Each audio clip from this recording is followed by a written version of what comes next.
بسم اللہ الرحمن الرحیم۔ شروع اللہ کے نام سے جو بڑا مہربان نہایت رحم والا ہے۔ متروں، میری واپس آ گئی۔ دونوں کھانا کھا کر پلٹے۔ آج رات رہ جو، میری نے کہا تو نزا مسکرا دیا۔ میری نے صوفہ بیڈ کے ساتھ لگایا اور کمبل سرانا رکھ دیا۔ سوری، 6 ماہ پہلے مجھ سے غلطی ہو گئی تھی، اب تک قصہ پورا ہو چکا ہوتا۔ وہ ہاتھ جوڑ کر بولی تو نزا مسکرا دیا۔ خیر ہے، سوری ایکسپٹڈ، نزا نے کہا۔ میری نے چائے بنا کر اسے دی اور خود بھی پینے لگی۔ نزا واش روم گیا تو اندر بابل کو دیکھ کر بری طرح چونک گیا۔ تم یہاں؟ کیا ہوا نزا؟ میری نے آواز دی۔ کچھ نہیں روز، نزا نے کہا۔ تم آج رات اماں کے پاس ہوگے؟ بابل سخت ناراض تھا۔ منوس، جاؤ یہاں سے۔ نزا گھبرایا۔ نہیں جاتا، میں دیکھوں گا۔ کیا ہوا نزا؟ اندر کون ہے؟ میری دروازے پر کھڑی تھی کہ بابل روشن دان سے بھاگ گیا۔ میری نے اسے دیکھ لیا۔ اب تم جاؤ، سر پر کیوں کھڑی ہو؟ نزا بولا۔ مگر میری اندر آ گئی۔ یہ بابل تھا، تم سے الجھ رہا تھا۔ وہ حیران بولی۔ روز تم باہر جاؤ، میرا سر پھٹا جا رہا ہے۔ نزا نے کہا تو میری باہر نکل گئی۔ نزا شاور کے نیچے کھڑا ہو گیا کہ بابل نے روشن دان سے جھانکا تو نزا نے شیمپو کی بوتل دے ماری۔ نزا ٹھیک ہو کیا؟ کوئی چیز گری ہے؟ باہر سے میری کی آواز آئی۔ نزا باہر گیا اور کپڑے سکھانے لگا۔ بابل اور تم الجھ رہے تھے۔ میری ابھی تک اچنبے میں تھی۔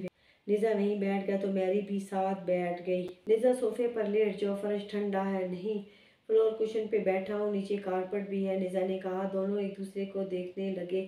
بنداس کو المناس کو اکیلے چھوڑ کر نہیں آنا چاہیے تھا، نزا کے لہجے میں کرب تھا۔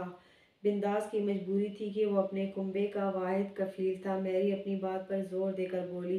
المناس بچہ تھا، اسے بنداس کی ضرورت تھی۔ روز بنداس نے خود غرضی کا مظاہرہ کیا، یا وہ رہ جاتا یا وہ اسے ہمراہ لے آتا۔ نزا کو غم تھا۔ سنو نزا، اگر تم بنداس کی جگہ ہوتے تو؟ میری نے کہا۔ میں ہر قیمت پر المناس کو نہ چھوڑتا، ہمراہ لے آتا، نزا نے کہا۔ اور اگر تم المناس کی جگہ ہوتے تو؟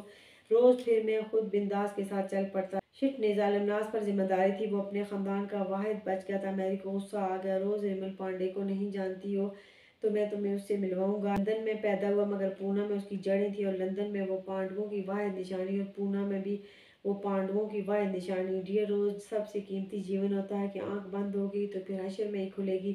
اجول کے ساتھ یونیورسٹی میں حادثہ پیش آ گیا۔ سانجھ باقی تھی کہ بچ گیا تو اس کی سرجری کے لیے باپو جی نے اسے بیئر سکن سرجری لندن انسٹیٹیوٹ میں ایڈمٹ کروا دیا۔ وہاں ریمل سرجن تھے، میں اجول کم ایج تھے بٹ جذبے بلند تھے۔ روز، تم 3 بار کوریرس پر آئی ہو، کیا یہ سچ ہے کہ تم لمز سے ناآشنا ہو؟ تو میری بری طرح چونک گئی۔ حیران مت ہو، اکھل نے بتایا تھا کہ تم پہلے بھی کوریرس پر آ چکی ہو، نزا نے تسلی دی۔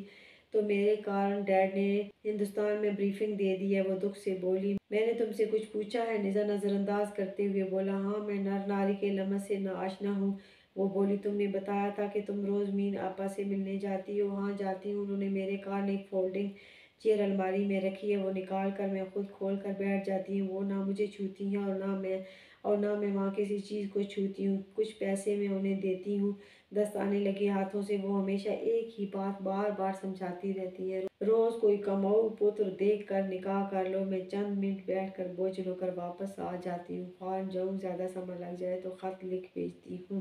نزا، یہ میں جانتی ہوں کہ تم نے میرے بارے میں کسی سے ریسرچ نہیں کی، پھر تم نے کیسے جان لیا کہ میرے پاس نگاہ کی وسعت ہے؟ نزا مسکرایا۔ جب ہم پہلی بار مسواک لینے گئے تو اچانک تم نے کہا، نزا بچ کے کانٹا لگ جائے گا، تو مجھے کانٹا لگتے لگتے رہ گیا۔ مجھے شک ہوا کہ کال کے ساتھ ساتھ تم مجھے دیکھ بھی رہی ہو۔ پھر پہلی بار کھانا لگوانے سے پہلے مجھے لگا تم دیکھ رہی ہو۔ میں دال سے کھیل رہا ہوں اور چائے پیتے تم تھوڑی تھوڑی ڈال کر پیتی رہتی ہو اور بغیر دیکھے اتنی چائے دانی میں میرے کارن چھوڑ دیتی ہو کہ میرا ایک کپ بن جاتا ہے۔ میری انس بڑی صحیح جج کر لیتے ہو۔ نزا اقوام متحدہ کے ہیڈ آفس نیو یارک میں تھا۔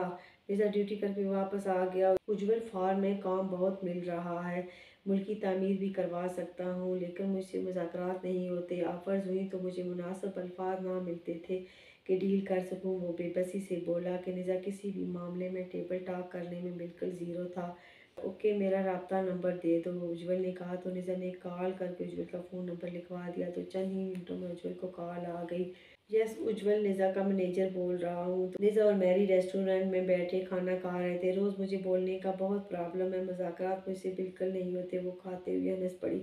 مجھے اندازہ ہے کانفیڈنس کی کمی کی وجہ اجول ہے۔ نزا بھی ہنس پڑا۔ اور بچپن سے اکٹھے پڑھتے تھے، میرا جھکاؤ زیادہ پونا کی طرف تھا اور گھر میں بھی بھائیوں اور چاچوں کا ایک ہی کام تھا، مجھے لون کا کھٹا بنائے رکھتے۔ کوئی بات کرنے لگتا منہ دبوچ لیتے۔ سکول میں اجول کی زبان کمنٹیٹر کی طرح چلتی رہتی، وہ ہر وقت بولتا رہتا، میں سنتا رہتا۔ یہ جو تھوڑا بول لیتا ہوں یہ اجول لندن میں تھا کہ میں ونڈو میں کھڑے ہو کر اسے باہر کا منظر بتاتا تو زبان کی کچھ گرا کھل گئی، مگر کسی بھی ڈیل میں بالکل فیل ہوں۔ رہی صحیح کسر بونڈ نے پوری کر دی کہ وہ پورا BBC ہے وہ کھا چکا تو میری اور وہ واک کرنے باہر آ گئے۔ مترو نیزا کو فارم میں دھڑا دھڑ کام ملنے لگا اور ہیڈ کوارٹر کی لاگو چھٹیوں میں وہ تیزی سے نمٹانے لگا۔ پلٹا تو معاوضہ مل چکا تھا، نایاب نے وصول کر کے اس کے روم میں پہنچا دیا۔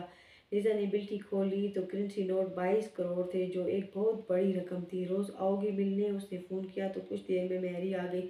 ماشاءاللہ مبارک، اس نے رقم گن کر کہا۔ نیزا نے 2 کروڑ الگ کر لی اور ایک باسکٹ میں ڈال دی۔ یہ اتنی بڑی رقم کیوں پھینکی؟ وہ حیرانی اور خفگی سے بولی۔ روز یہ رقم تنخواہ سے تو 1000 گنا بڑھ کر ہے، تو جس نے دی اس کا حصہ بھی تو نکالوں گا۔ 1 کروڑ خیرات کارانہ اور 1 کروڑ اپنا صدقہ۔ اتنا صدقہ اور اتنی خیرات! میری کو سچ میں غصہ آ گیا۔ نیزا نے غصے سے لات مار کر ساری رقم کمرے میں بکھیر دی اور منہ پھیر کر بولا، میں تم سے بات نہیں کرتا۔ میری اس کی پیٹھ کو دیکھتی رہی، پھر اٹھ کر سامنے گئی اور منہ سے کس کی آواز نکال کر بولی، کٹے بالوں والی جوالا کی روٹھی بیوی،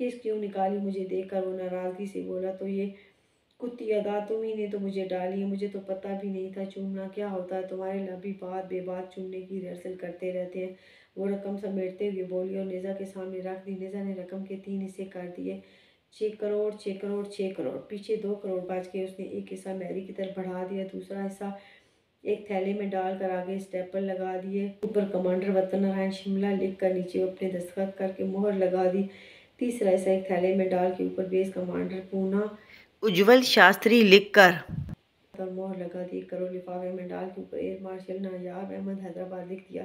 1 کروڑ رہ گیا، وہ نیزا نے اپنے دراز میں رکھ دیا اور گارڈ کو بلا کر رقم لے جانے اور پہنچانے کو کہا۔ وہ رقم لے کر چلا گیا۔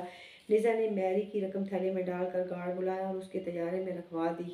میری بت بنی یہ کارروائی دیکھ رہی تھی۔ روز واٹس میٹر؟ نیزا نے اسے بلایا۔ یہ سب کیا تھا؟ مجھے سمجھ ہی نہیں آئی۔ وہ حیران پوچھتی تھی۔ روز ڈیئر، میں چھوٹا تھا تو سال میں 4 دفعہ باپو جی گھوڑوں کی کھیپ منگواتے، ڈیل کرتے اور ساری ادائیگی کرتے، اور سال میں 8 دفعہ گھوڑوں کی کھیپ نکالتے اور ڈیل کرتے اور رقم وصول کرتے، اور جب بھی ڈیل کار نمائندے آتے تو اتنے تحائف لاتے کہ حال بھر جاتا تھا۔ میں غور کرتا تو کام کوئی بھی نہیں کرتا تھا، سب لیٹے لاڈ پیار میں لگے رہتے، باپو جی بھی چلتے پھرتے، بھائیوں بچوں کو چومتے، گھر کی خواتین کے حکم بجا لاتے، دیکھے اور دیکھ رہا ہوں۔ پھر اتنا رزق کہاں سے آتا کہ دوارے سے ہنومان گڑھ کے لوگ بھی کھاتے تو جن پریت بھی کھاتے؟ دیکھے رزق کم نہ ہوتا، دن بدن بڑھتا، تحائف اتنے ہوتے کہ کھولے بنا ہنومان گڑھ میں بانٹ دیے جاتے۔